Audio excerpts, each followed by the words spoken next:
Digital যুগে বাংলা বই পড়াটা কিন্তু বেশ বদলে যাচ্ছে। কিভাবে? চলুন দেখি। বাংলা বই মানে তো শুধু পড়া নয়, এর সাথে জড়িয়ে আছে কত স্মৃতি, কত ভালোবাসা। কিন্তু এই চেনা ছবিটা এখন একটু একটু করে পাল্টাচ্ছে। আর সেই নতুন জগতের নাম লিগ্যাল বাংলা ইবুক। কিন্তু একটা প্রশ্ন, ইবুক মানে কি পিডিএফ ফাইল? অনেকেই তো তাই ভাবেন। না, ব্যাপারটা মোটেও তা নয়। একটা আসল ইবুক আর পিডিএফের মধ্যে আকাশ পাতাল তফাত। আসল ইবুকের কন্ট্রোলটা কিন্তু থাকে পাঠকের হাতে। কাগজের বইতে যা একদমই সম্ভব না।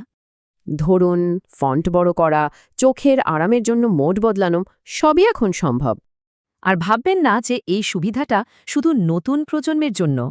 বরং অনেক সিনিয়র রিডাররা বড় ফন্টে বই পড়ে দারুণ আরাম পাচ্ছেন। এমনকি চশমার পাওয়ার বদলালে বইয়ের ফন্ট সাইজও বদলে নেওয়া যায়। এর কিন্তু আরও অনেক প্র্যাকটিক্যাল সুবিধাও আছে। যেমন ট্রাভেল করার সময় ব্যাগ ভারী হয় না, বা রাতে আলো ছাড়াই পড়া যায়। তবে সুবিধার থেকেও বড় একটা জরুরি দিক আছে।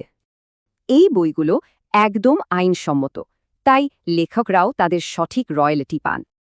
এটাই তো বই আর লেখকের প্রতি আসল সম্মান, কোনো পাইরেসি নয়। এই পুরো সিস্টেমটার পেছনে একটাই বড় লক্ষ্য আছে।